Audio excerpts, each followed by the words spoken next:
to the Marnese Live Talkshow. Thank you. That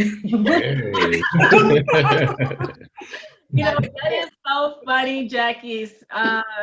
So I want to welcome you all to the show, and just to get this conversation popping, we all pretty much out here working hard for environmental, climate, and environmental justice. So just to get it going, and I'm going to start a little different tonight.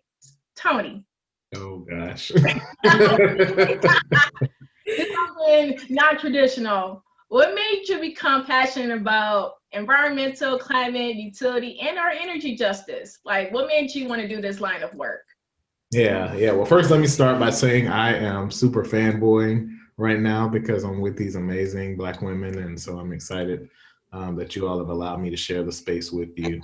And looking forward to the conversation tonight. So I've told the story before, the way I got into this work. I grew up in rural South Carolina, a quintessential environmental justice community, Lee County, South Carolina, with the state's largest landfill, state's largest maximum security prison, and didn't really understand, why we had those things growing up, but learned about environmental justice in undergrad at the illustrious HBCU, North Carolina A&T State University, and learned about Warren County, North Carolina, and the fight for environmental justice there, and thought about my hometown, saying wow, that's the same thing.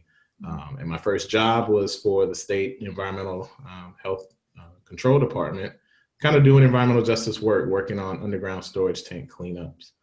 And most of those were in kind of poor rural Black communities in the state of South Carolina. And so that kind of stayed with me. And then the research, thinking about how important energy is to people's lives, right? Sometimes energy is the decision on whether you buy food, medicine to keep yourself healthy, or whether you even keep your home. And so this fight for energy justice continues, and being able to be a professor and a researcher to kind of take data and show those disparities to help communities advocate for themselves is really a passion of mine. Thank you so much, Dr. Reames. I'm excited because I really have 3 pioneers on this show. So I'm going to go ahead and shift to Sister Tamara. Loving the haircuts, looking real awesome. Oh, you know what? I'm going to bring out my fro after I get rid of this weave, but oh my goodness, nice to see you. So same question. What made you passionate about this? Let's see. My mom was a water protector until climate strikes last year, closed out a 30-year career. And my father was a rare Black community police officer who was so much a part of his community that we had to extend his funeral because people wanted to talk about how many ways his knowledge of who their mother was and cousin was kept them from ever really being involved with the police. Because he was so much a part of the community that we couldn't ride a bus or get through a parking lot or go anywhere without having to spend hours talking to every single person along that route. I remember in my childhood, I was excited to get a car because it meant we could actually be alone, because my dad was such a community man.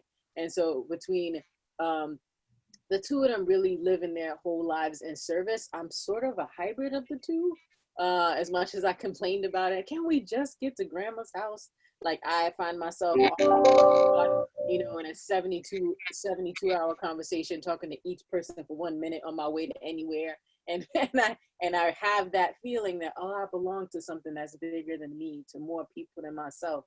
There's things that have to be protected, and it's going to take all of us. So my work is really a hybrid of their visions of the way they operated in the world. And I'm just doing my part. I feel like history is your portion of a much bigger story. And so coming to that lens through environmental work and recognizing that the water comes from somewhere. My mother taught me that it doesn't just come out of the tap, that there are cars and animals and all sorts of processes that come between where the water comes from and how you end up drinking it. And I think I ended up in this work because I wanted to make sure it wasn't a luxury item. It wasn't a piece of secret information, that so many of us are already doing this work of stewardship, of taking care of our families, of living with the land, that we are all indigenous to some place. it feels like I will have won something if at the end of my life, it stops feeling like environmental work is a thing you do when you're done doing other stuff or a luxury item. So coming to do this work felt like a solo endeavor for so long. In the 7th grade, I thought I invented environmental law because I saw some trees in a car in the local lake near my high school, what would be my high school later. And I thought, well, who's the lawyer for the lake? Because that can't be right. I mean, so I was like, there has to be a lawyer for the lake. And so after I realized that, like, there's a whole profession of people who worked in trust and estates and land use and all these different things that hadn't quite coalesced under a title of environmental law, I really became interested in connecting those two impulses from my DNA of being a part of something and working towards the protection of a thing that belongs to people who are much greater than myself. It turns out it is a job. And so, and that there's plenty of us doing it and who have been doing it for a long time for no money. And really, and sometimes as a form of survival, sometimes as a form of community building. So it's just been really incredible in the last 2 decades of my life to spend time recognizing that all that we need to do is coordinate, because there are so many parts of us on different parts of this work coming through from the Great Migration, where we worked our lands and owned them to inhabit in other people's lands and taking care of it. So it just feels like, you know, as that work evolves into a thing you could get paid to do, some of us are going to do that. And I think Jacqui and I both spend a lot of time making sure there's people we don't know in this work, and exponentially growing the number of people who are doing this stewardship work as a part of their calling, but also as a line of work. Thank you so much, Tamara, for that. I really appreciate about the water. I never actually thought about it. Who's the lawyer for the water? I mean, that's a valid question. So yeah, Jacqui. Jacqui, no, I'm silly. So when I say her name like that, it's more. So for those who don't know, Jacqui used to be my boss like some years back. I'm not gonna, yeah. And so she actually kind of gave me the baton to say, hey, Marnese, do the ECJ Live Talk Show at the NAACP. And so that's where I got this idea. Hey, might as well do the Marnese Live. And I finally did it. And so thank you for that, Jacqui. Same question. What made you passionate about environmental, climate, utility, and energy? Because there's, you know, of course, these are all different. And of course, we're going to get more into that. But what made you get interested in this line of work? Yeah, so similarly, my mom came, I was born on the south side of Chicago. My mom came up to Chicago through the Great Migration from Dublin, Mississippi. And my dad came to Chicago to visit friends he was born in Jamaica. And so growing up on the south side of Chicago, I had no idea the perils that surrounded me as it relates to environmental injustice. And it's only now doing this work and now going back to work with the NAACP Southside Chicago branch that I realized what I was growing up around and what I didn't know in terms of why half the kids in my school had asthma, why half the people in the church were kind of rolling around with a respirator, why all of these different things. So when we did our cold-blooded report a few years ago, we determined that the top 2 worst ranked coal-fired power plants in the country were all within a 10-mile radius of the very house that I grew up in on the south side of Chicago. As I did my studies and found out that near roadway air pollution disproportionately impacts our communities, and then looking back, realized that I grew up right around the corner from the Dan Ryan, which is one of the biggest, most traveled expressways. So all the ways that I wonder how my childhood and my community and the families and children and so forth were impacted in ways that I had no idea about growing up. So I came into this really through a oddly kind of incidental kind of route. When I was in Peace Corps, the community that I stayed in, their water supply was, speaking of water, was contaminated by Shell oil, which was next door in Jamaica. And so there I had a secondary project around environmental injustice. When I finished one of my first jobs, the last day of that job, I was watching TV and saw Katrina coming through. And I remember sitting there at my going away party and looking at the TV, which was on silent, but just seeing the people on top of the roofs, you know, just like waving and just seeing all those Black folks. And I thought, you know, wow. And I actually ended up going down after that and spending a couple of months doing hurricane relief there and Hurricane Katrina there. So it's kind of a series of events that ended up with me getting into environmental injustice, and it was all circumstantial by just kind of having these connection points. So, and then fast forward to where I am now. So that's a long story short. Thank you. So thank you so much. And you just mentioned different situations like Hurricane Katrina, polluting facilities, which are environmental impacts that are predominantly in Black, Brown, Indigenous, low-income communities of color.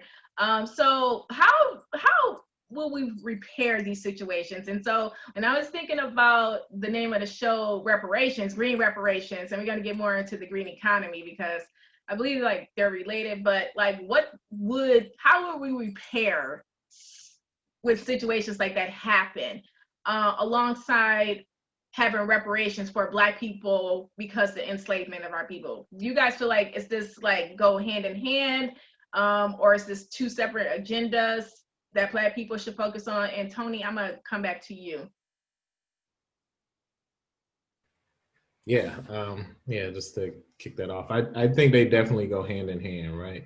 I've been really interested in, you know, one day there was this thing going around on Twitter about what would be your Blackest dissertation title. And it was funny because several of them were about, you know, kind of related to energy, you know, like growing up in the South, like don't let all my air out, you know, and it was like a deep dive into, you know, Black energy conservation or something, you know, so like thinking about, you know, who were the original keepers of the land or tenders to the land, and like what, you know, our connection to the environment, wanting a clean, healthy environment as Black people. So thinking about, you know, how we use our political capital, increase the capacity of the political capital. When somebody comes to a community saying, oh, we're going to bring this dump site and it's going to bring jobs, you know, we have enough history now to know that that is not true, right? And how do we make sure we elect leaders who can push back on those type of things too? So I think about my hometown, and why we have a landfill and why we have a maximum security prison is because it was a heavy textile community. It's home to the Cotton Festival, the Cotton Museum. And so that kind of gives you some, you know, idea of what was the major crop there. So we had plenty of plants that made, you know, denim jeans and all types of things. But when those jobs left in the 90s and went south, our elected officials wanted to find something that could replace that tax base. And those two things came with the promise of jobs. And if you look at who's working there now, you realize that it's not the people who lost those textile jobs. They all had to find something else. And so understanding that history, I think if we think about this transition moment that we're in, whether it's a energy transition, technology transition, we have to remember that we need to use our political capital to make sure that either we're at the table when decisions are being made, or the people that we elect to make decisions on our behalf recognize that history and don't make those same mistakes again. And so I think the two things are totally connected. Okay, and so do you think that when we're out advocating for reparations, that as environmental justice activists, that we should really say, hey, let's also think about green or climate or whatever we want to call it related to environmental and climate energy justice? Like, we need to expand this type of legislation when we're thinking about reparations as a whole.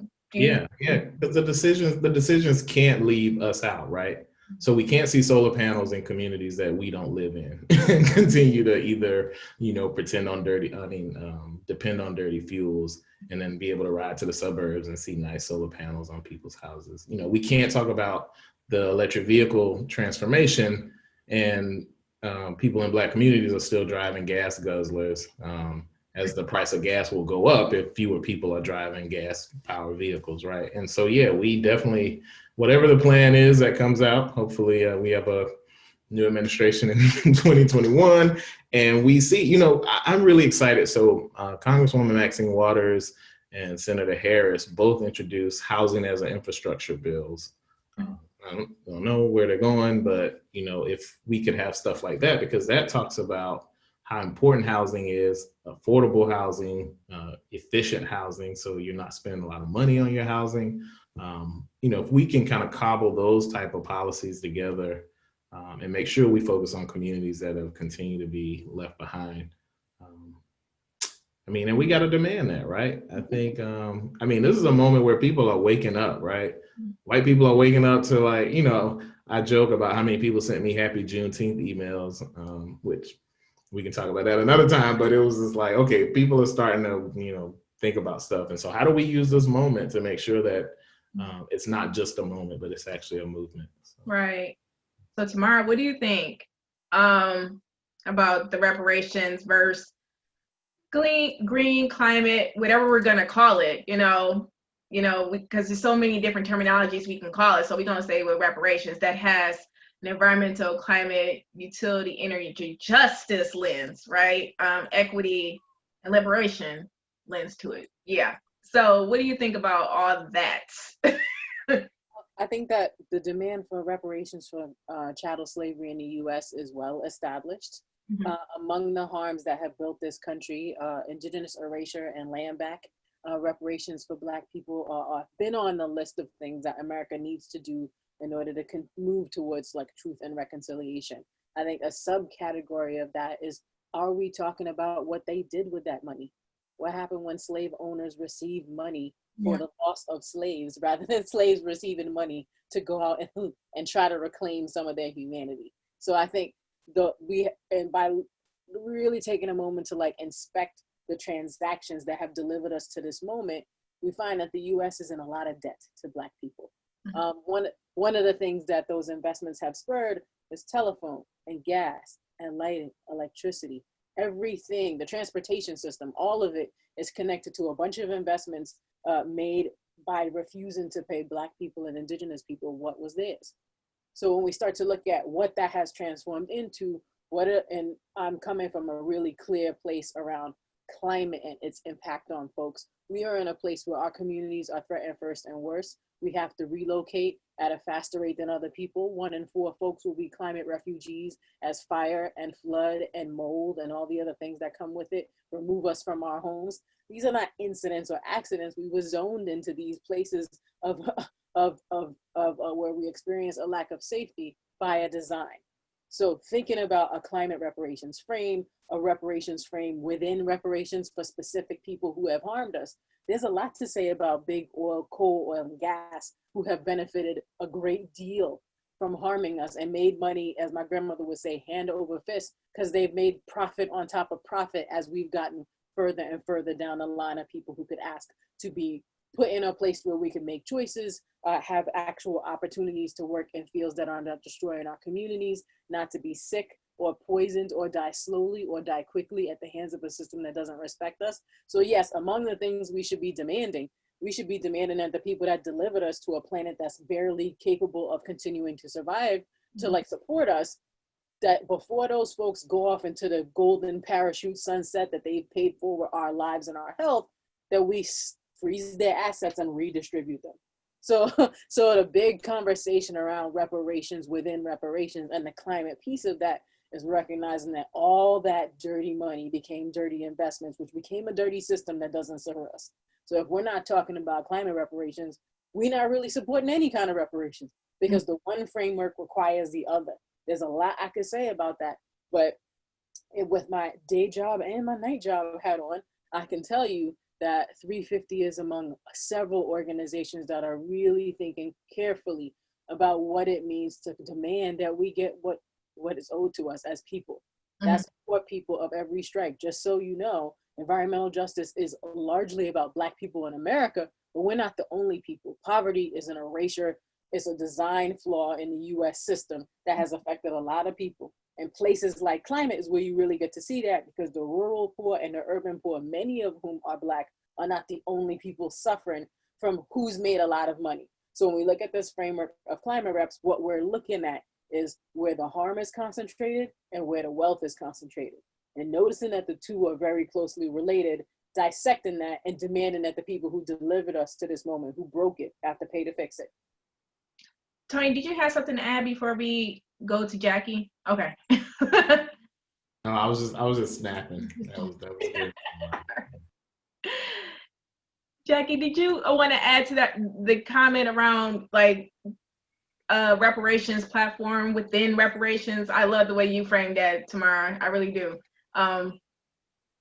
Yeah, I mean, I think that, yeah, that Tony and Tamara have really well framed it. I talk about how we were taken away from our generational wealth from our homelands as a people and brought over as cargo in the hulls of ships to become the generational wealth of white folks in America. And so from the very beginning, there was an inverse relationship between Black wealth and white wealth. And so recently there was a conversation where someone was reflecting back and saying that they were having a conversation with someone who was saying that, you know, that some people are advantaged and some people are disadvantaged, as if those kind of are independent of each other. And it's like, well, no, for Black folks, it's directly, as Tamara said, directly dependent, that people are advantaged by virtue of our disadvantage. And so that is really at the core of climate reparations, and the fact that our communities are the sacrifice zones to the generation of energy, because we have 68% of African Americans live within 30 miles of a coal-fired power plant. We're the sacrifice zones for manufacturing and other types of production, because 71% of us live in counties in violation of air pollution standards. So being on the front lines of the oil and gas industry, the coal industry, the incineration of waste, the dumping of waste in landfills, means that the greening of America comes at the expense of the browning of Black America. And so that is really at the core of why climate reparations are the only just path. Okay. So Jacqui, just to go back to you, so why, you know, with you working at the largest civil rights organization, the oldest and the boldest, shout out to the NAACP, ECJ warriors out here. So when we think about systematic racism in regards to energy, and of course, Tony, you can chime in on this too, because you're an energy justice guru.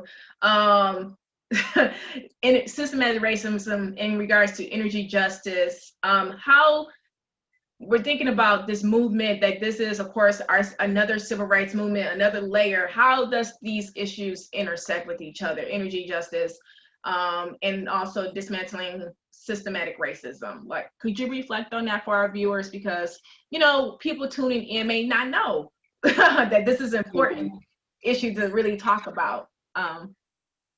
Yeah, I mean, some of the examples I just gave are definitely part of that. And, you know, as we know, civil rights are about equal protection under the law. So if we have supposedly environmental protection regulations that aren't, that where certain communities aren't being equally protected, then that is the very definition of a civil rights violation. So when we have a situation where you have a place like Mossville, Louisiana, where the priorities of the corporate interests overcame the well-being of a community, that ended up being first a cancer cluster that was just poisoned day after day, hour after hour, to the extent that everyone had some illness or another, and then they were driven away from the community that they had known for decades. And so that is at the very the very prime example of a civil rights violation, where people don't have a right to their own land and homes and so forth, and where corporate rights that trump people's rights or human rights.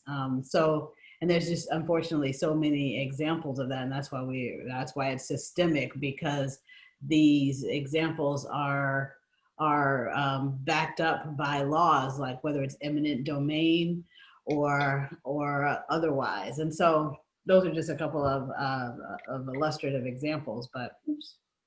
Oh wow. Jacqui, you're still here. Okay, am I? You froze up a little bit. Oh, did I? Okay.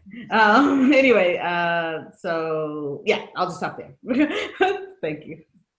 So while Jacqui comes back on, Tony, did you want to weigh in on systematic racism in regards to, of course, how these issues may translate into low-income Black communities when they have to pay high utility bills? Can you expand a little bit on that, and how this systematic oppression is also related to white supremacy, domination, of course, energy injustices? Yeah, I think Jacqui hit on some really great points. She talked about some of the siting, right, of where polluting energy generating plants are.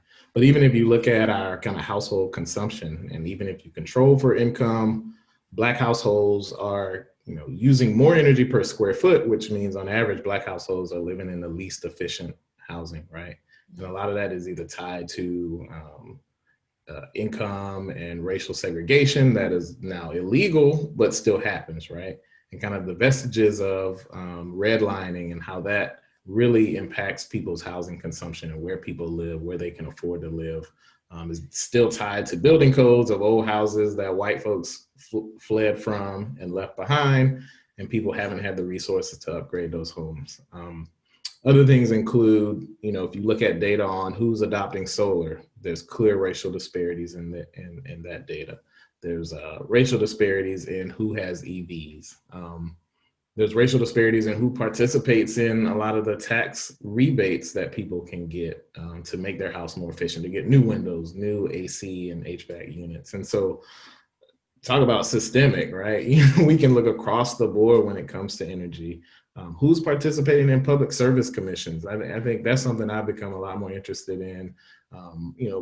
In different states, this may be 3 people, 5 people, 10 people that nobody knows a lot of times, right? And I think, I'm excited that a few public service commissions across the country are now starting to figure out how they can engage citizens, but they have a lot of power, right? They're making decisions on how much we pay. Why do they have a lot of power? Who are they? Yeah, so it's really interesting. I had a couple speakers in my class. I teach an energy justice class this semester. Deetra Matthews and Chandra Farley, both Black women from the South, came and talked about their energy advocacy. Yeah, and they talked about the power of these public service commissions, public utility commissions, how they're put into office. So some states they're elected by the people, some states they're appointed by the governor, some states they're appointed by the legislator, some states they just roll into that job after they retire from the utility company. But these are the people who sit at the table and decide, what type of energy we're getting, whether it's going to be from coal or natural gas or renewables, how much the utility companies can charge us, how much profit they can make, whether we get broadband, whether a gas pipeline is going to go through your property. I mean, they wield a lot of power, right? But most of their hearings are public. And, probably 99% of us, and I'm just throwing that number out, never even attend a hearing, never submit public comment because we don't know, right? Yeah, and usually these meetings are like an hour and a half away. Yeah, they're usually in the state capitol, right? And so everybody that doesn't live in the state capitol may or may not have access. I think one thing COVID is probably changing is that stuff is going online. And I think, that's another thing to bring up. Like, how now, since everything's online, do we take this opportunity to engage? Now, everybody doesn't have an hour and a half to sit in front of Zoom and listen to a bunch of lawyers talk about the energy system. But there's a movement and a group in Detroit called Work For Me DTE. So DTE is the utility company that serves most of Detroit and areas outside. And I think a model like that, where the the interveners in utility rate cases and stuff got together with some lawyers and said, let's talk to the community about, how you can make how you can play a role in what your energy future looks like. And I mean, to watch people write comments, to watch people show up at a public service commission, people who were comfortable making public comment were able to do that. And other people had signs and, registering people to vote, doing all the things that, you can do to engage. And I think if we see movements like that across the country, I think, and Jacqui might want to talk about this one, but I remember you all put out, there was an article about how utility companies are funding nonprofit community entities through their foundations, and how that then translate into, being beholden to support some of the things that they end up then, doing to those same communities that they, throw a few $1,000s at. And so, I mean, how do we break away from from that, like going to the big utility company that's polluting our community and requesting a few $1,000s for our dinner, or, and I know that's tough, right? And some people see that's like, I'm not gonna throw anybody out there, but some people feel like that's reparations. Okay, you pay for my event, my Black event, and we're gonna continue to pollute in your right. I'm just saying, I mean, and this is kind of like, that hush money that we get, Black people, and it happens across different social movements, right? So it's like, how do we as Black people, regardless of what movement, build that power to even have a conversation about reparations when we keep getting like bought out? So Tamara, did you have any thoughts about that? Yeah, I mean, you can buy me all the drinks you want. That's not reparations. I just want to flag that like 40 acres and a mule was a thing that could have been a useful way to start to extrapolate the value of a promise, right? But what we're talking about is Black bodies being worth all of the wealth that currently exists. There is nothing that is in front of you that wasn't built on lives, on the bodies of indigenous people that were here when America became a thing, and the Black bodies that turned it into something else. So like there are actual estimated numbers about how much wealth our bodies were worth at that time. And if everything we touched built everything you see, like the calculation of what the return on that investment is in today's dollars is staggering. So no, there are not enough drinks. There are not enough parties. There are not enough functions. There are not enough turkeys. There are not enough hams. You can knock on my door all day long to ask me if I want to be a third party service on a solar program. And unless and until that thing is owned by my people, you are not paying me any form of reparations. And I just want to flag that because I think it's a fun, like popular cultural thing we're doing now, which I think is helping to socialize the idea that you should pay people for what you take from them. Reparations is not just about money.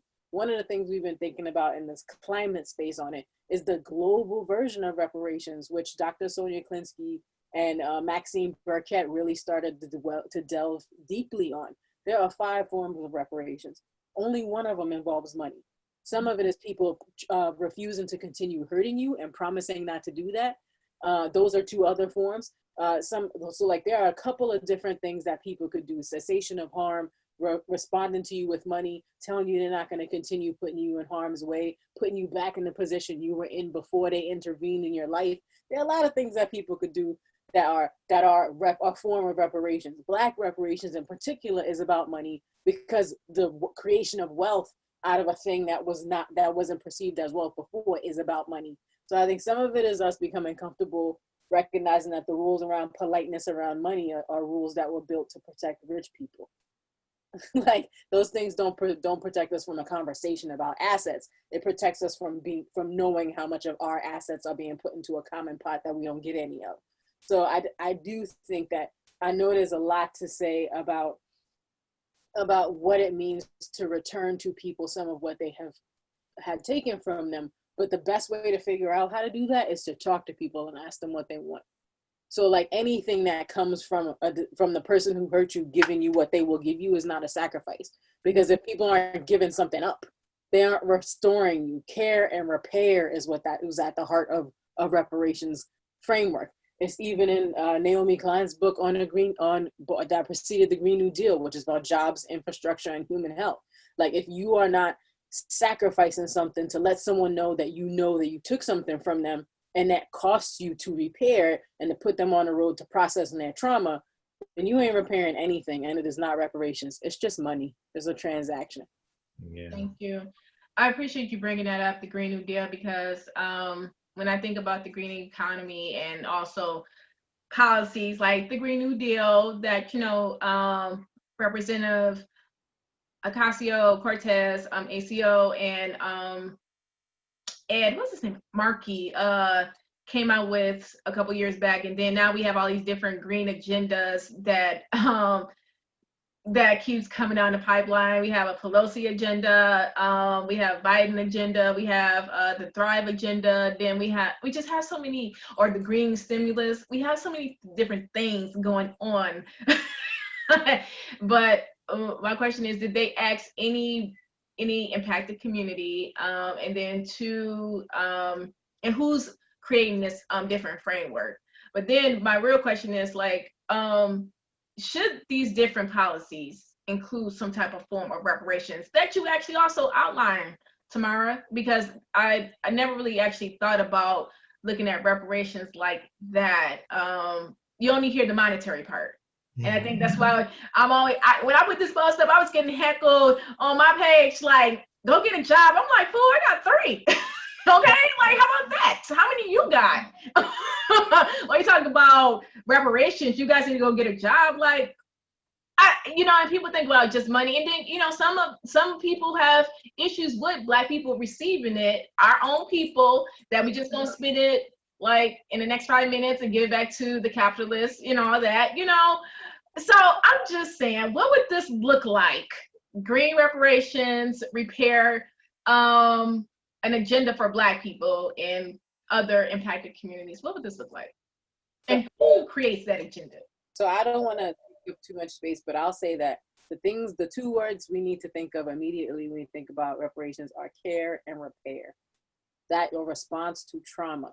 And also, like my mother said when I try to put my hand in her purse, don't ask me about my money.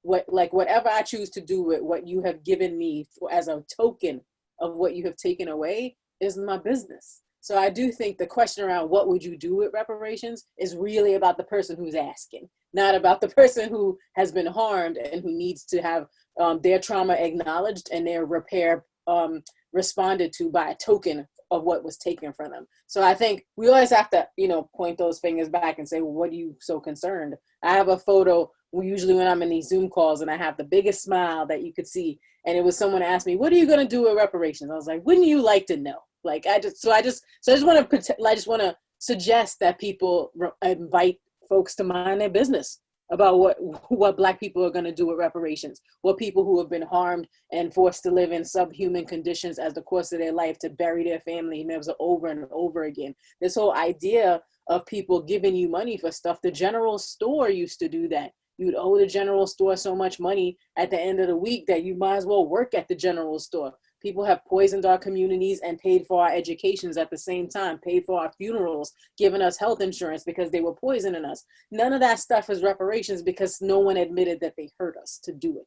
So just want to flag that, like, as we start to own the conversation as people around where we fit in all of these different parts of the work, that we don't feel like we owe anyone that answer.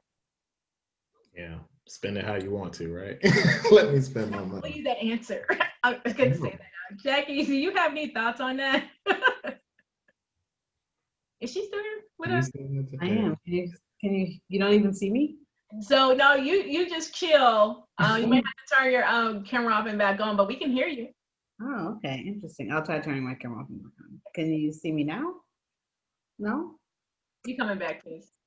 Oh, really? You can kind of see me here.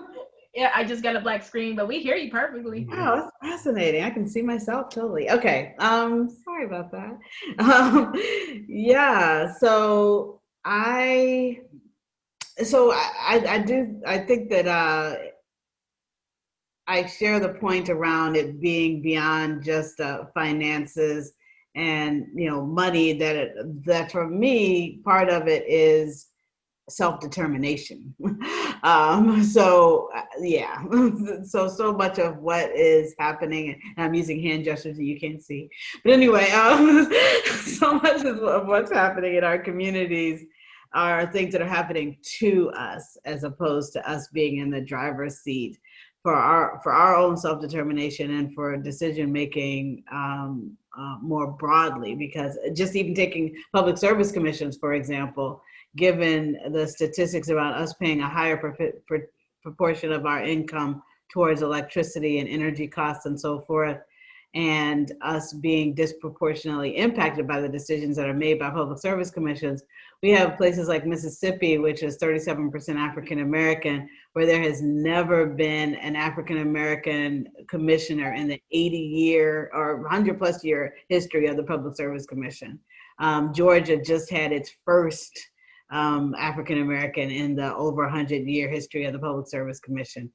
And then when you add gender to it, I don't even know if there's ever been a Black woman public service commissioner in some of these places.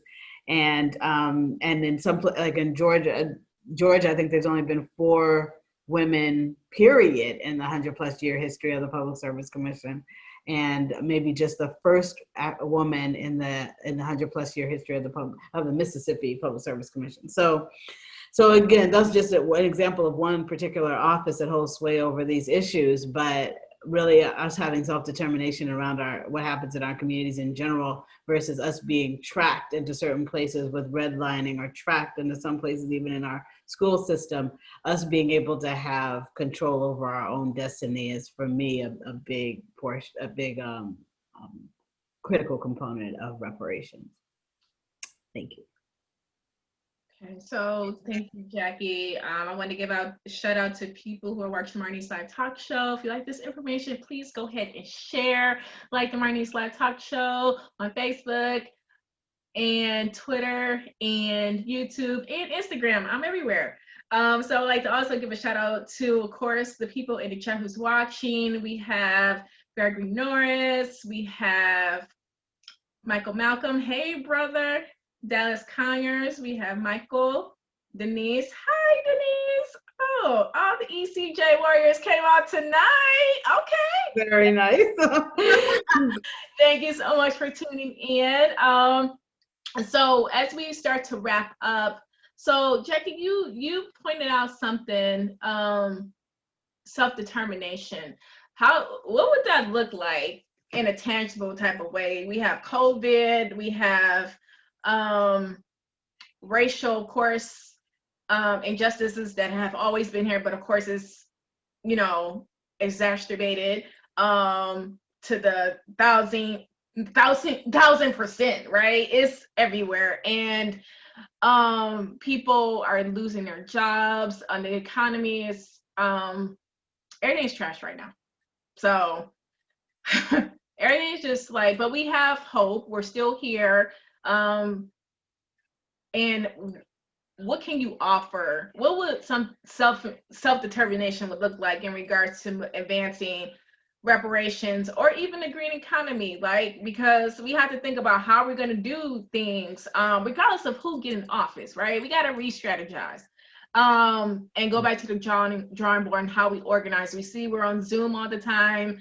How do we reach people now, especially about environmental and climate issues?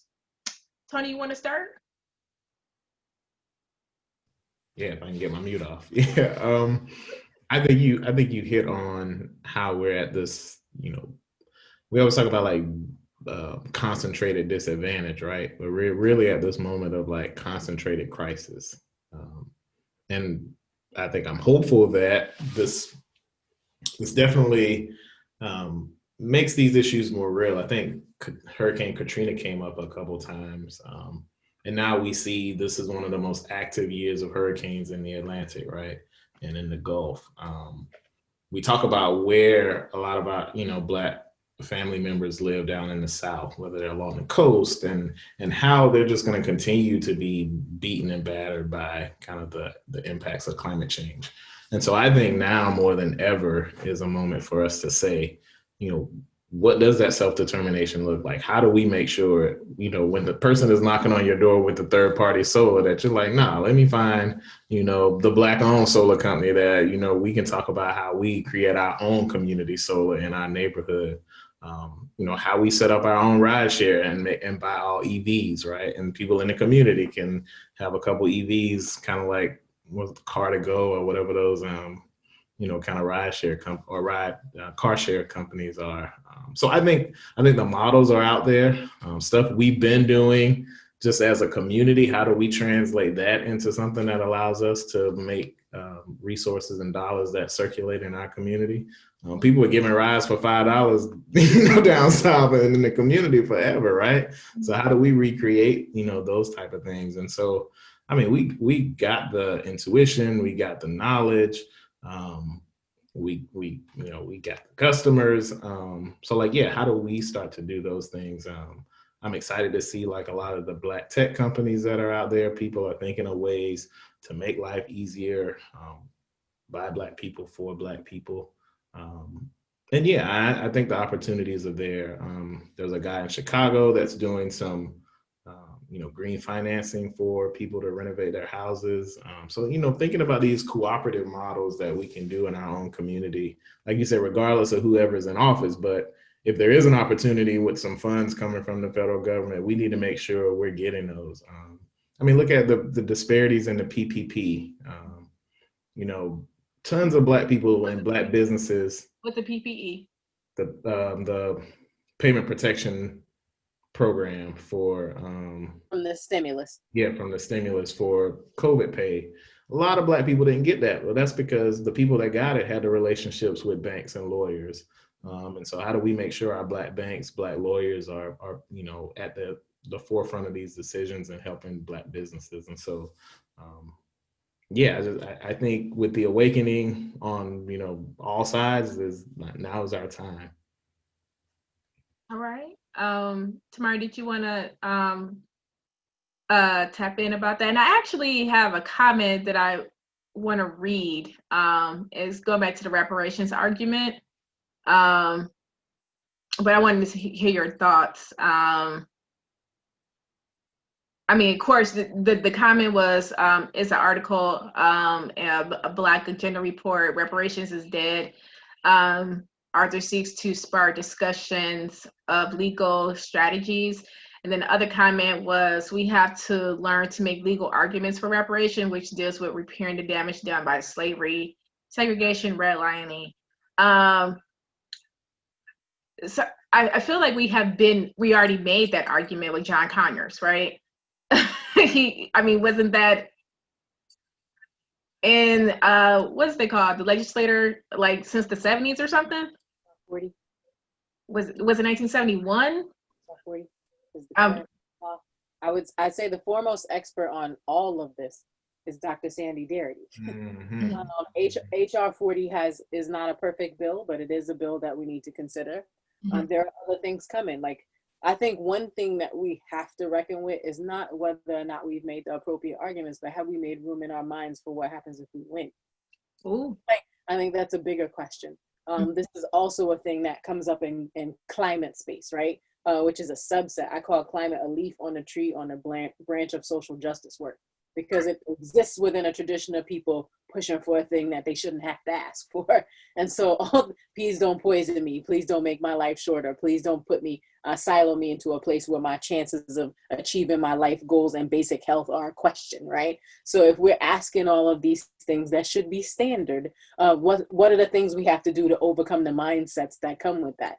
If we are not thinking about what will happen when we win, we will fail to recognize there are already examples of this, from Black Wall Street to the Reformation we have a history in this country of being able to accumulate wealth and being able to accumulate power. The other thing that usually happens right after that is America gets restarted. So I just want to flash that, like, we're in a position where we're cruising towards some similar currents, and we have to be thoughtful, not about what we could lose if we don't make the argument, but what we lose if we don't make room for it. So how are we thinking about moving capital? A Green New Deal, for example, jobs, infrastructure, human health.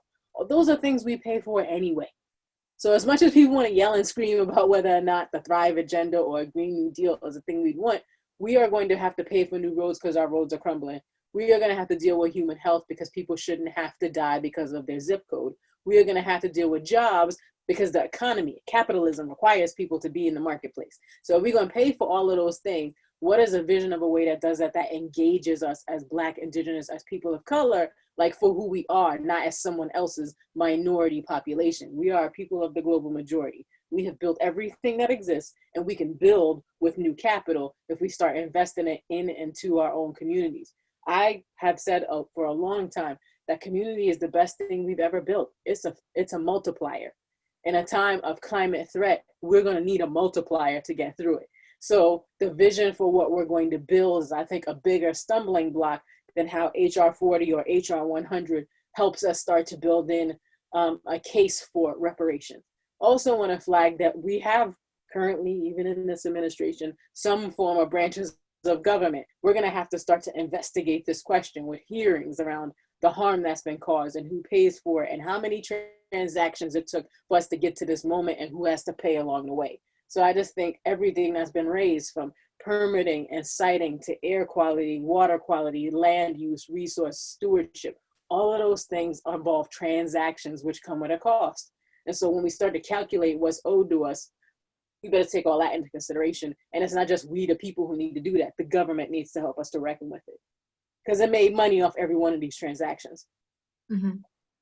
One of the things that we're really talking about a lot more and foregrounding in our organizing is sovereignty. And so particularly as we're in this context of COVID-19, we're actually seeing an influx of resources in different ways into our communities. And as we are getting resources for, let's say, food, and, yes, we can use some to buy cans of food to eat tomorrow, but then we should also be putting aside money or investing money in seeds so that we can grow our own food next month and next year. Similarly, as we're getting money to pay rent now, or if we're getting moratorium, or if we can save, then we can think about, as opposed to, in addition to paying rent now, let's start putting some money towards buying land so we actually have land security. As we think about paying our electricity bills, let's also start buying those solar panels and microgrids so that we can start really having control, so that someone can't sit someplace and flip a switch for profit and turn us off of the necessary resource that we actually need for life. And so that's really the type of organizing that we're trying to do, so that we actually have more in the way of control. We can continue to push for policies and so forth, and at the same time, knowing the great glacier-like pace of policy making, we have to at the same time really exert some self-determination for local self-reliance, so that we're not relying on a policy to save us when we know that the whole system has been designed to extract from us. So we continue with our policy making work, our policy advocacy, because we think that's critical to changing the system, but we're not going to wait on the system, a system that literally is designed to for our downfall. So. All right, well, as we wrap up, I would like to, of course, thank you all for coming on to the Marnese Live Talk Show. And spending some time with me. It's awesome to see your lovely faces. So one last comment that you can offer our viewers who are on the Marnese Live Talk Show about just getting into this movement. Like, what is the easiest thing they can do if they don't work at a organization like 350 or the NAACP, or maybe can't even afford to go to U of M, right? So what can you offer people to get into this movement? And we start with Tony. Great question, Marnese. And I'm stumbling on this one because it is a lot, right? And even when I think about getting into this, but I think one thing is to, if we're talking about energy, look and see who your public service commissioners are, right? I think one thing is just the knowledge and figure out who those people are. And how you can engage. And there may be some community groups in your city in your town that are engaging with those folks. But, if you feel like your light bill's too high, send them a message. You can definitely do that. Something is easy, because I think a lot of times they don't hear from, actual people in the community. They hear from people representing the community, but they never hear from the actual community. So, I push people to, send a message to your public service commissioners and tell them your bills are too damn high. Facts. Tamara, what can people do? Sure.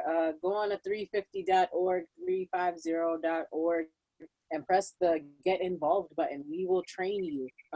We have a couple of programs from Solidarity Schools where we will help you get involved in what we're doing around the election, teach you about climate, help you to translate it to community. And if you happen to be a jerk, help you to figure out how to not be a jerk while you do it, because it is a part of the curriculum. In Solidarity School, the only way you can be with other people is if you're a reasonably decent human being. So we'll try to help you with that. The other thing is we have a BIPOC climate leadership cohort, which Marnese was a part of, where we are training people to really think deeply about how your identity is an asset in this work, what it means to add value. So look us up on 350.org. We will provide you with resources. We will help you learn the things that don't have to be said in jargon, and help you work in community to build on what you're learning. So get involved with us. We also are phone banking on Wednesdays and Sundays every week until the election. And that's a nonpartisan, not political activity. It's just helping people to know all the things they need to know to vote where they are. So join us and we will help you help yourself. Mutual aid forever. All right. And Jacqui, you want to bring us home? Yeah. Similarly, I would just say start organizing, start reaching out to whoever is in your community, virtual or otherwise, and just start putting something together, whether it's, organizing to have a community microgrid, organizing to grow a community garden, organizing to pass a local ordinance, or, whether you're spearheading or whether you're joining some efforts, just get together with folks and start building power and start making change.